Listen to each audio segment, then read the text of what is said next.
Picture this. You're 60 years old. You've worked for 35 years. You've paid your taxes, raised your children, and finally, it's time to retire. But here's the nightmare scenario playing out for millions of Indians right now. Your monthly expenses are 1 lakh rupees. Healthcare costs are exploding.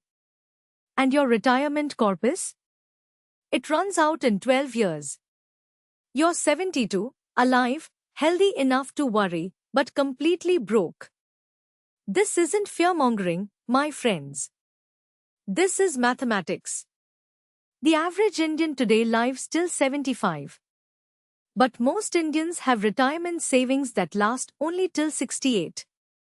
That's a 7-year gap of pure financial terror. Now here's what makes this even more painful. India gives you 3 powerful retirement tools: EPFO, NPS, PPF. 3 schemes that could literally make you a crorepati by retirement. But 90% of Indians either ignore them, or worse, use them wrong. They put everything in one basket. They withdraw too early. They don't understand the tax implications. And they end up losing lakhs of rupees that should have been theirs. Today, we are going to fix that. In the next 15 minutes, I'm going to show you exactly how each scheme works, which one gives the best returns, which one saves the most tax, and most importantly, how to split your money based on your age. Whether you're 25 and just starting out, or 45 and playing catch-up, this video will give you a clear, actionable retirement blueprint. So grab a notebook. This is Mahayukti Finance. And this might be the most important financial video you watched this year. Let's start with the scheme that most salaried Indians already have but barely understand. The Employee Provident Fund Organization, or EPFO. Here's how it works. If you're a salaried employee earning more than 15,000 rupees per month, your employer must enroll you in EPF. Every month, 12% of your basic salary goes into your EPF account. Your employer matches this with another 12%. But wait, there's a catch. Out of your employer's 12%, only 3.67% goes to your EPF. The remaining 8.33% goes to the Employee Pension Scheme, or EPS. Now let's talk returns. EPF currently offers 8.25% interest rate. This is declared by the government every year and has historically ranged between 8 to 9%. Completely risk-free. Completely guaranteed. Tax treatment? This is where EPF shines. Your contribution qualifies for Section 80C deduction up to 1.5 lakhs.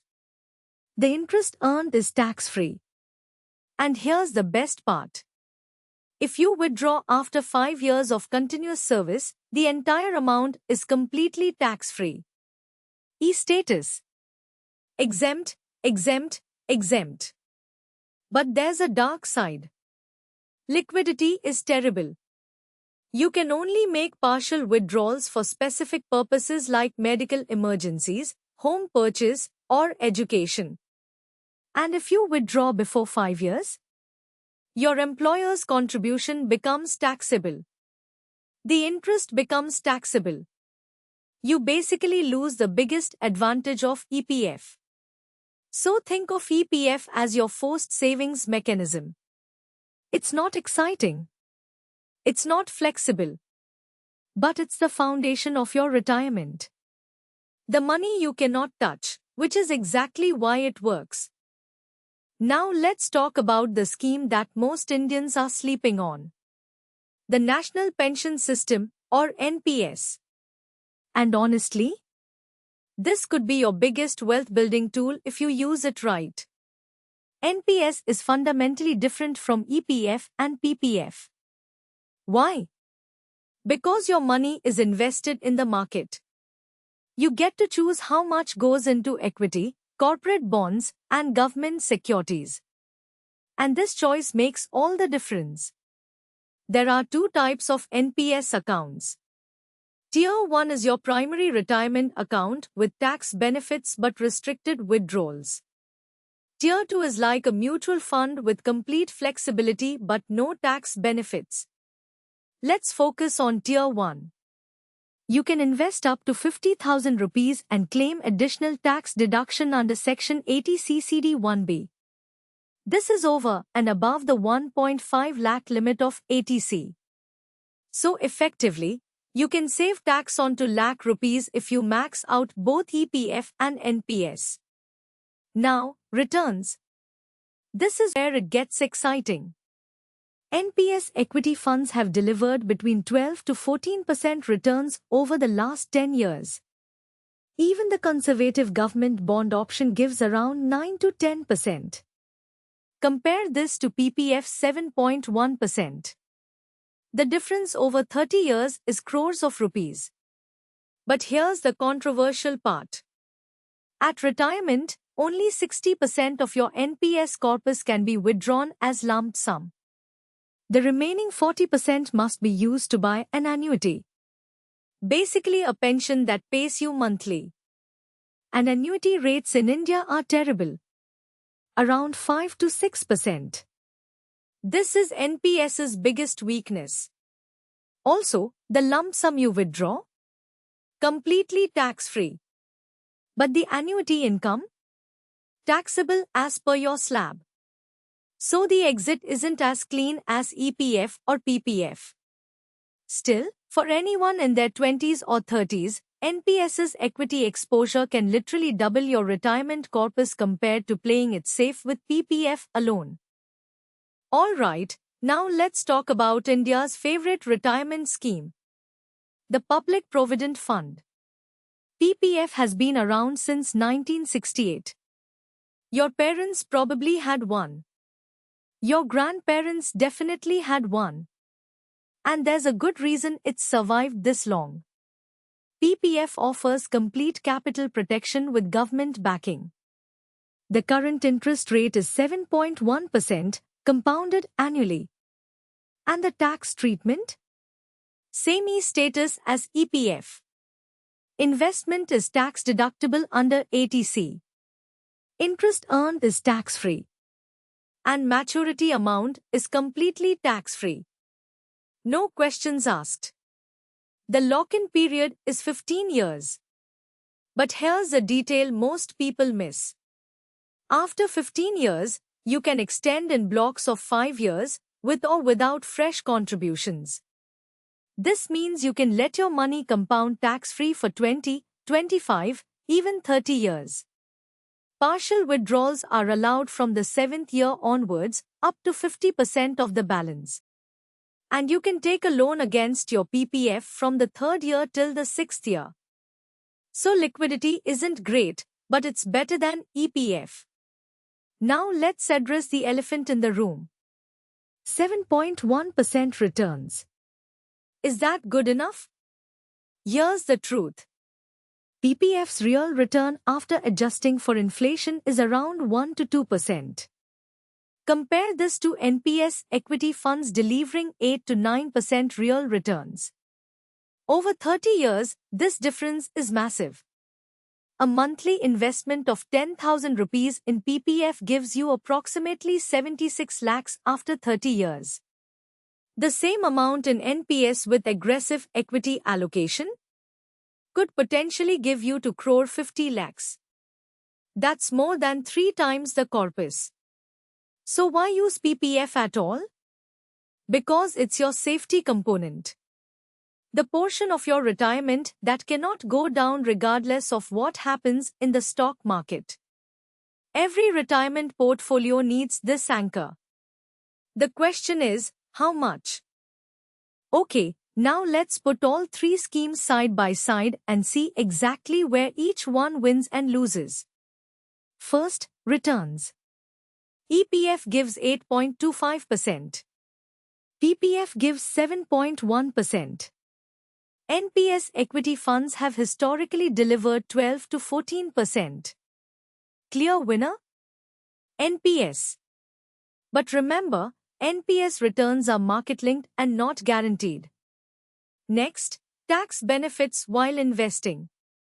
All three qualify for ATC deduction. But NPS gives you an extra 50,000 under ATC CD1B. Clear winner? NPS. Now, tax treatment at withdrawal.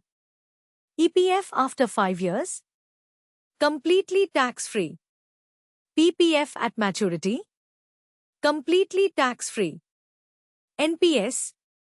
60% lump sum is tax-free, but the 40% annuity income is taxable. Winner? EPF and PPF are tied, NPS loses here.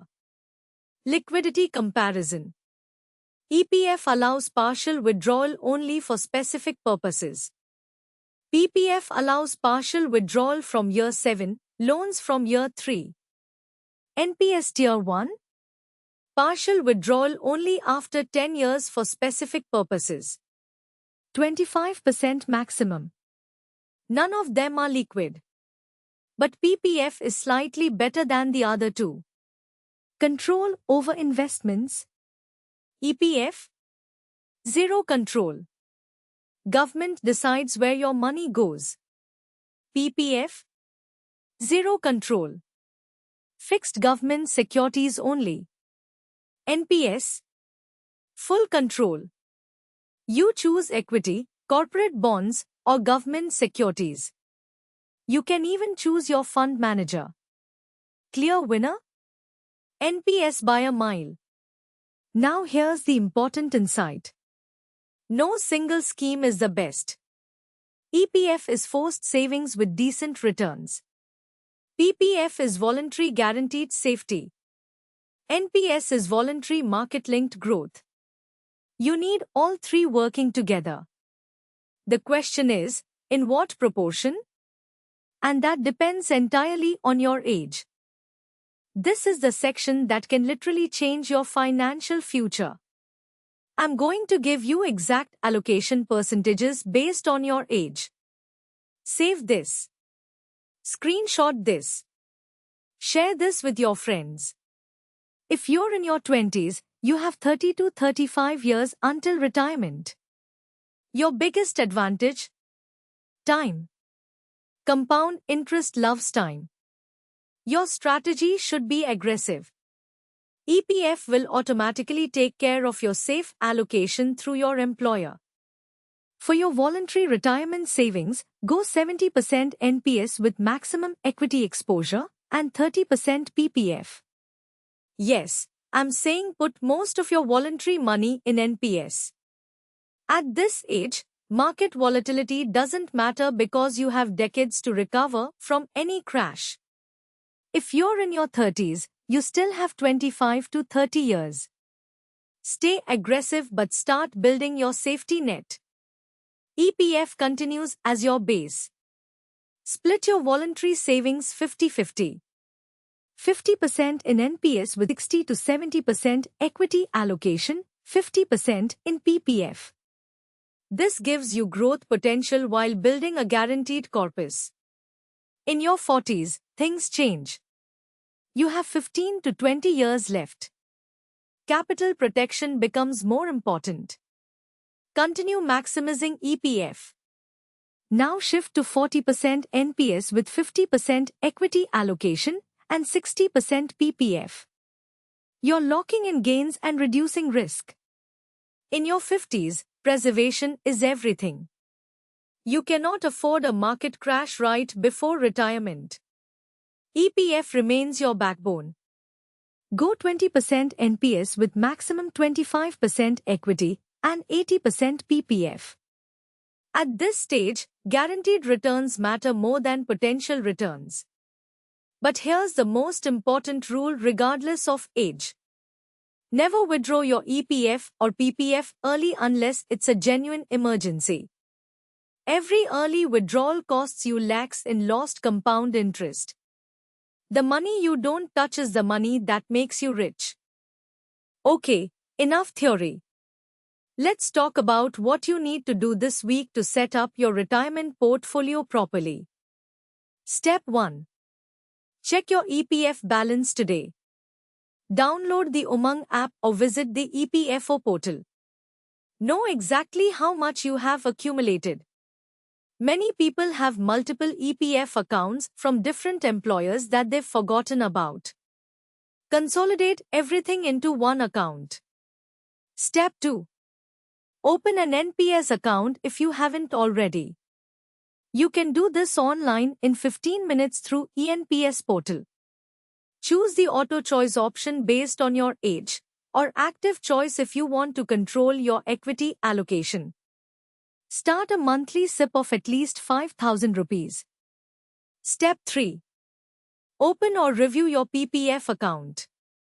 If you don't have one, open it at your bank or post office. If you have an old dormant PPF, revive it by paying the penalty and minimum contribution. Set up a standing instruction to invest on the 5th of every month. Interest is calculated on the lowest balance between 5th and end of month. Step 4. Calculate your retirement corpus requirement. Take your current monthly expenses, multiply by 12, multiply by 25. That's a rough estimate of how much you need. Now track your projected corpus from EPF, NPS, and PPF. Is there a gap? You might need additional investments in mutual funds or real estate. Step 5. Review annually. Rebalance based on your age and market conditions. Increase contributions whenever your salary increases. This isn't a one-time setup. It's a lifelong discipline. If you found this valuable, hit that subscribe button right now. We release detailed personal finance strategies every week specifically for Indian millennials and first-time investors. Your retirement depends on the decisions you make today. Make them count. This is Mahayukti Finance. And remember, wealth isn't about what you earn. It's about what you keep and grow.